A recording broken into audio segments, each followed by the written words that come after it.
कई सालों बाद उसका कॉल आया। यही रात के करीब 1:30 बजे थे। मैं इंस्टाग्राम पर रील देख रहा था। अचानक अननोन नंबर से कॉल आई। मुझे समझ नहीं आया कि इतनी रात को आखिर कौन हो सकता है। मैंने एक बार नहीं उठाया, इग्नोर कर दिया, लेकिन वो कॉल फिर से आई। इस बार मैंने उठा ली। मैंने कहा हेलो। सामने से आवाज़ आई, हेलो। इतना सुनते ही अचानक से मेरा मूड बदल गया, क्योंकि यह आवाज़ जानी पहचानी सी लग रही थी। यह आवाज़ सुनते ही आंखों के सामने अंधेरा सा छा गया। बहुत सी यादें ताज़ा होगी, बहुत से जख्म ताज़े होगी। मेरी टूटी हुई आवाज़ में एक बार फिर निकला, हेलो। वहाँ से आवाज़ आई, डिस्टर्ब तो नहीं किया? मुझे रिप्लाई करते हुए भी घबराहट सी हो रही थी। हाँ बोलूँ या ना, कुछ समझ नहीं आ रहा था। मेरे मन में सवालों का बाउंडर घूम रहा था। आखिर क्यों आज इतने सालों बाद अचानक मेरी याद आई? क्यों आई हो अब? मैंने हिम्मत करके बोला। उसने कहा कैसे हो? मैंने कहा ठीक हूँ। तुम बताओ? मेरे इस सवाल के बाद वो रो पड़ी और कहा ठीक नहीं। अब मैं और भी ज़्यादा कन्फ्यूज हो गया कि यह हो क्या रहा है। इतने सालों के बाद देर रात को कॉल आती हैं और मैं रो पड़ा। मैंने छुपाया। बात करी तो पता चला वह जिसके साथ थी उसने उसको किसी और के लिए छोड़ दिया।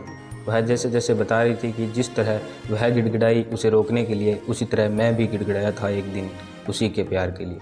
जिस तरह उस लड़के ने उसको मुड़कर नहीं देखा, उसने भी मुझे नहीं देखा था। मेरी आंखों में आंसू थे और मेरे चेहरे पर मुस्कुराहट थी कि इसी के कर्मों की सज़ा इसे बखूबी मिली है। किसी के सच्चे प्यार को ठुकराने की सज़ा बड़ी शिद्दत से मिली। वो रोते रोते मुझसे माफ़ी मांगने लगी। बहुत विनती की कि मुझे मैं माफ़ कर दूं और उसे अपना लूं। मैंने उसे कई साल प्यार किया था, कई साल लग गए उसके प्यार से उभरने में। वो लौटी तो मुझे ऐसा लगा जैसे मेरी ज़िंदगी की सारी खुशियाँ वापस लौट आई हो। मैंने उसे माफ़ कर दिया। फिर उसने मुझसे पूछा, क्या तुम मुझे अपनाओगे?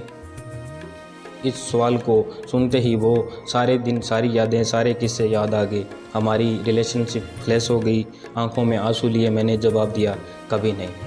जो तुमने मेरे साथ किया उसे मैं कैसे माफ़ कर दूं?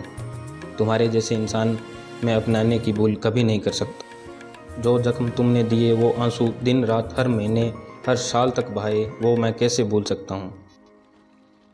ये जो तुम्हारे साथ हुआ है, ये तुम्हारे कर्मों की सज़ा है। तुम्हें भुगतना पड़ेगा। यह पहली बार था जब मैंने उसको ना कहा। मुझे रोना तो बहुत आया, पर मैंने गलतियां दोहराने की भूल नहीं की।